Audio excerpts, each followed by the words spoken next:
yang barangkali kemudian dikorelasikan dengan alien gitu.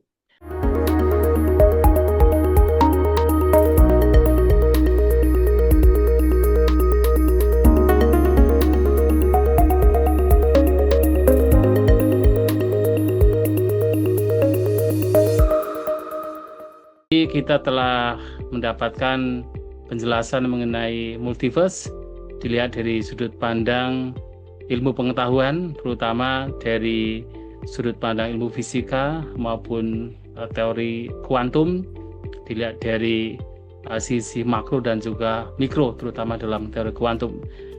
Kalau kita perhatikan dalam ajaran Buddha berbicara tentang dunia atau alam semesta, memang kita bisa mendapatkan beberapa pernyataan Sang Buddha dalam khotbah-khotbah beliau bahwa alam semesta ini memang tidak hanya yang sekarang kita tinggali. Ketika tadi dikatakan bahwa secara makroskopik ternyata alam semesta ini tidak hanya yang kita tinggali tapi juga ada banyak galaksi.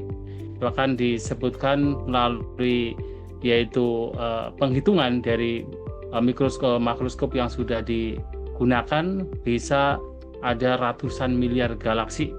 Bahkan dalam galaksi kita bisa menemukan ada banyak sekali planet, banyak sekali bintang atau banyak sekali yaitu ya planet dan bintang yang kita lihat. Nah, dalam agama Buddha sendiri sebenarnya seperti misalnya dalam salah satu khotbah yang disebut sebagai Culanika Sutta dalam Anguttara Nikaya, Sang Buddha juga pernah menyampaikan bahwa alam semesta ini memang sangat-sangat luas. Nah, sebagai contohnya di sini beliau dalam sutta tersebut dikatakan Bante Ananda sebenarnya diawali dengan pernyataan Bante Ananda yang mengatakan bahwa Bante, saya pernah mendengar dari Bante sendiri, yaitu menyampaikan kepada Sang Buddha bahwa dulu ada seorang siswa dari Buddha Siki bernama Abibu yang punya kemampuan untuk memperdengarkan suaranya sampai sejauh yang disebut Sahasi Lokadhatu. Jadi Lokadhatu itu bisa diterjemahkan sebagai sistem dunia alam semesta. Nah, 1000 sistem alam semesta atau 1000 sistem dunia. Nah, itu yang kemudian diterjemahkan oleh beberapa sebagai yaitu satu galaksi.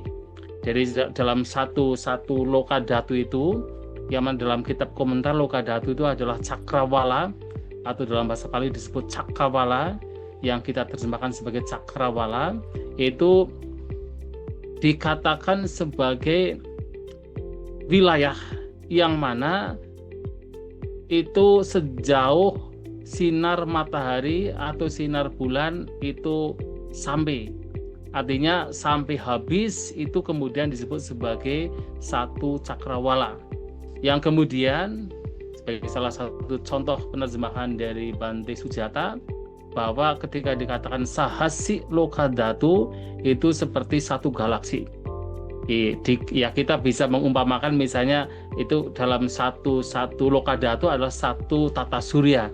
Kalau 1000 karena itu terdiri dari banyak tata surya maka disebut sebagai satu galaksi. Nah, ketika disampaikan demikian, Sang Buddha kemudian diam sampai 3 kali. Sampai kemudian Sang Buddha mengatakan bahwa itu adalah kemampuan seorang siswa Sang Buddha. Sementara kemampuan dari seorang Buddha jauh lebih itu. Kemudian bertanya kepada Bante Ananda, apakah Ananda pernah mendengar istilah Sahasi Culanika Lokadhatu atau 1000 sistem dunia yang lebih rendah, Culanika? Belum, Bante. Kemudian dijelaskan oleh Sang Buddha. Nah, dalam 1000 sistem dunia yang lebih rendah atau 1000 cakrawala yang lebih rendah itu yang kemudian disebutkan atau diterjemahkan sebagai satu galaksi. Nah, yang menarik adalah Sang Buddha juga menyampaikan dalam khotbah tersebut di dalam 1000 Culanika Lokadhatu atau 1000, kita boleh mengatakan 1000 tata surya itu atau 1000 cakrawala itu, dikatakan juga ada 1000 alam manusia. Yang dalam alam manusia kita juga memahami ada empat samudra.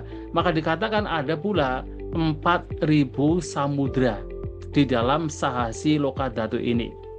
Juga dikatakan ada 4.000 wilayah yang disebut Utara Kuru, 4.000 wilayah Wideha, 4.000 Gunung Semeru. Kemudian juga dikatakan ada 1.000 alam Catumarajika dan seterusnya. Nah, masing-masing Lokadhatu ini memiliki alam seperti alam manusia. Yang itu yang kemudian kalau kita korelasikan dengan istilah multiverse, yang di sana juga ada kemungkinan di alam semesta lain juga ada alam manusia. Bahkan barangkali Prof. Toto bisa menyampaikan, karena saya agak kurang mengerti cara bagaimana itu bisa dikatakan demikian. Kan dikatakan bahwa ada kemungkinan bahwa di alam yang lain itu seperti ada manusia versi kita. Misalnya di sini ada Santasito, maka di alam lain juga ada versi Santasito yang lain. Jadi seperti itu.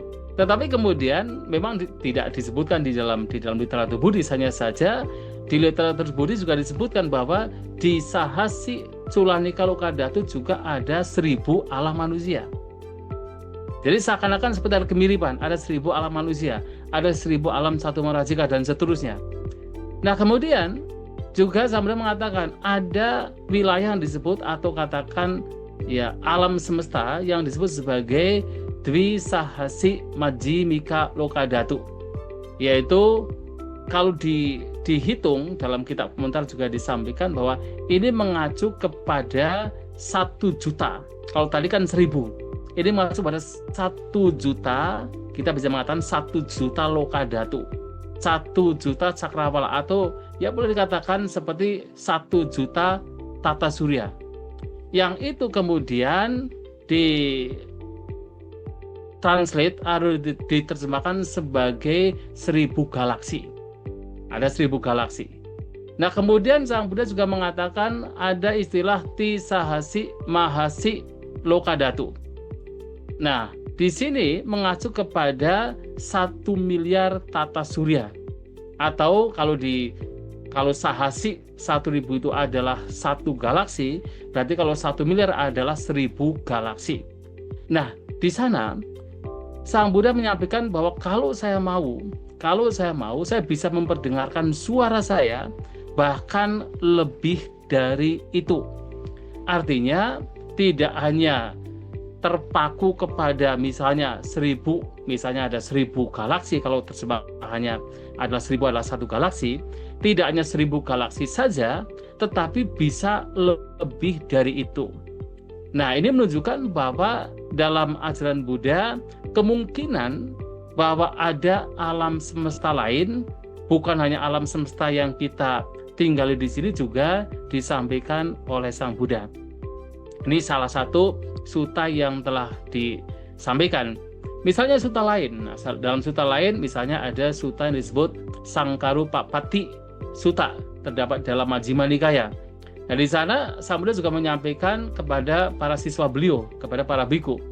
Ketika misalnya sebagai contoh, ketika seorang biku memiliki keyakinan, semangat, kemudian pengetahuan, kedermawanan dan juga kebijaksanaan dengan kualitas batin yang luar demikian, kemudian dikembangkan sedemikian rupa, dan mungkin pernah mendengar ada alam Brahma yang dikatakan sebagai punya kemampuan untuk seperti menguasai misalnya 10.000 Lokadhatu. Nah, kemudian biku ini mengarahkan konsentrasinya dan dengan kekuatannya bisa melihat makhluk-makhluk di 10.000 tata surya atau 10.000 Lokadhatu dengan kekuatan konsentrasinya. Dan kalau ia berharap, ia bisa terlahir di alam Brahma demikian. Alam Brahma yang punya kemampuan untuk bahkan melihat, katakan bisa menyelimuti alam sedemikian sampai makhluk-makhluknya terlihat oleh makhluk Brahma tersebut, untuk melihat ada 10.000 tata surya. Dengan kata lain kita bisa mengatakan 10 galaksi. ada pernyataan demikian. Dan itu tidak hanya 10.000 tata surya, bisa 20.000, 40.000, bahkan bisa 100.000 tata surya atau 100.000 lokadhatu. Dengan kata lain, itu bisa dikatakan sebagai 100 galaksi. Nah, ini disampaikan Sang Buddha juga di dalam kitab yang tadi, salah satu dalam Majjhima Nikaya, yaitu Sangkarupapati Sutta. Nah, di sini juga bisa kita simpulkan bahwa secara Buddhis apa yang disampaikan oleh Sang Buddha, bahwa memang alam semesta ini sangat luas dan banyak alam lain, tidak hanya di alam manusia yang sekarang kita hidup, tapi banyak lain. Bahkan yang juga harus kita pahami tentu, mungkin kalau dalam sains mereka hanya berbicara alam yang masih bersifat materi. Ya kan, tadi mengenai galaksi-galaksi dengan kemungkinan ada kehidupan di alam-alam lain atau alam bersifat materi sebagai manusia yang barangkali kemudian dikorelasikan dengan alien gitu. Tetapi dalam Buddhis ternyata tidak hanya alam manusia, alam materi yang sifatnya adalah seperti kita manusia, tapi ternyata juga ada alam-alam yang lebih unggul lagi, yaitu apa? Alam dewa, alam surga, alam Brahma, rupa Brahma dan juga arupa Brahma, yang itu yang tidak dikatakan bahkan tidak diketahui atau tidak di riset oleh mungkin mereka para ilmuwan. Tapi dalam Buddhis, apa yang disampaikan oleh Sang Buddha, ternyata alam ini tidak hanya alam yang bersifat materi dalam artian seperti manusia dengan adanya planet-planetnya atau galaksi, tapi juga ada alam-alam yang lain juga, yang itu adalah yang tidak kelihatan, yaitu alam dewa dan seterusnya. Nah, itu yang tidak ada barangkali di dalam ilmu pengetahuan. Nah, tetapi tentunya sekali lagi bahwa dalam ajaran Buddha, alam semesta ini memang tidak hanya yang kita diami, tetapi juga ada alam-alam lain di galaksi yang tidak kita bisa mengatakan tidak terhingga karena kita tidak tahu, tadi dikatakan oleh Profesor Toto. Nah, itu kita bisa memahami dalam Buddhis bahwa ada alam-alam demikian. Nah, kalau tadi Profesor Toto juga menyampaikan bahwa dalam teori kuantum ternyata materi yang sangat kecil ini bisa berpindah dengan sangat cepat. Sehingga dalam per second bisa misalnya dari satu galaksi ke galaksi yang lainnya. Itu memang dalam ajaran Buddha, Sang Buddha sendiri sudah membuktikan. Entah bagaimana, memang tidak membuktikan dengan sains, tapi kalau Sang Buddha dengan kekuatan batin beliau, dengan konsentrasi beliau, termasuk para siswa Sang Buddha, bagaimana sering dikatakan, misalnya Sang Buddha berada di tempat ini, di wihara ini, lenyap dari wihara ini kemudian sudah muncul di wihara lain. Yaitu kan itu dan muncul secara materi. Jadi tidak hanya misalnya batinnya yang kemudian mengetahui tempat lain, tidak, secara materi bahkan itu muncul di tempat lain. Nah, kemudian juga bahkan tidak di tempat lain secara fisikal, yaitu sebagai manusia, wihara dari satu wihara ke wihara lain dengan sekejap. Bahkan Sang Buddha secara materi, artinya secara jasmania, itu bisa pergi ke alam Brahma. Itu juga luar biasa. Mungkin ini ada hubungannya dengan teori kuantum. Mungkin Sang Buddha paham dengan teori kuantum sehingga menggunakannya untuk bisa kayak tadi transportasi transport dari satu tempat ke tempat yang lain gitu. Ini juga sebagai hal yang membuktikan bahwa secara Buddhis memang alam semesta itu sangat luas, sehingga bahkan dari satu alam ke alam lain itu oleh beliau dan juga beberapa siswa beliau itu bisa dilakukan.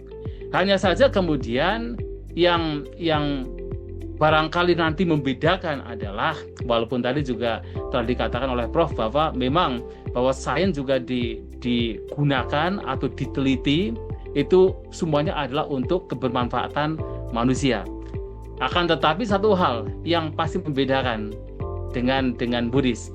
Kalau sementara sains ini mencari atau ingin membuktikan ada alam-alam semesta yang lain yang kemudian disebut sebagai multiverse, yang kemudian dicari untuk diketahui, barangkali mungkin suatu saat diketahui, kemudian kalau misalnya di alam manusia di bumi ini sudah sangat padat, kita bisa langsung pergi ke alam lain untuk pindah tempat, transmigrasi ke sana, imigrasi ke sana barangkali. Nah, tetapi dalam Buddhis justru yang menjadi penting sekali adalah justru ketika mengetahui banyaknya alam demikian, apapun alam yang ditempati, semua itu adalah duka penderitaan. Maka justru adalah bagaimana kita bisa melampaui semua alam. Dan itu telah disampaikan Sang Buddha kepada seorang dewa, yang dewa ini menceritakan kehidupan lampunya sebagai seorang pertapa. Ketika dia menjadi seorang pertapa, dikatakan dewa ini dengan kekuatan, dengan kesaktiannya, bahkan dia bisa menyeberangi satu samudra dengan satu langkah. Itu kan seperti kekuatan dari teori kuantum itu, menyeberangi satu samudra dengan satu langkah, dan ingin mencari ada tidak akhir dunia.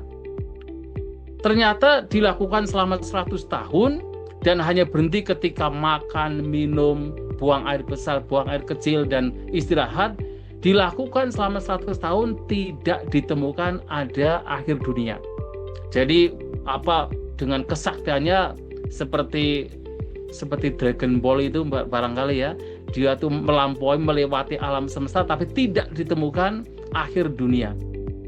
Sang Buddha mengatakan bahwa akhir dunia tidak bisa ditemukan dengan cara menjelajah, tetapi akhir dunia bisa ditemukan dengan cara melihat ke dalam diri ini. Nah, kalau Rohitasa ini ketika sebagai seorang petapa mencari akhir dunia secara fisik, ada tidak akhir dunia, di mana di sana, di situ tidak ada kematian lagi, tidak ada kelahiran lagi, tapi tidak ditemukan dengan cara menjelajah. Dengan kata lain, dengan cara yaitu mesin itu tidak bisa diketahui kalau zaman sekarang. Tetapi Sang Buddha menekankan bahwa akhir dunia bisa diketahui dengan cara melihat ke dalam diri. Ketika mengatakan akhir dunia adalah bagaimana seseorang berjuang untuk mengakhiri duka penderitaan, karena dunia pada akhirnya adalah duka, dunia pada akhirnya adalah penderitaan. Maka untuk melihat akhir dunia, akhir penderitaan, seseorang harus melihat ke dalam batinnya sendiri. Nah, ini yang barangkali membedakan antara sains dengan yaitu Buddhism. Walaupun sama-sama meyakini adanya multiverse, tetapi dalam Buddhism, setelah tahu ada berbagai macam alam semesta yang keseluruhannya adalah bagian dari duka penderitaan, maka pada akhirnya adalah berjuang untuk melampaui seluruh alam semesta, dan bukan dengan cara menjelajah ke alam semesta, tetapi menjelajah ke alam batinnya sendiri untuk mengakhiri duka penderitaan. Ini barangkali yang juga baik kita pahami berkenaan dengan yaitu konsep multiverse yang kemudian dilihat dari sudut pandang agama Buddha.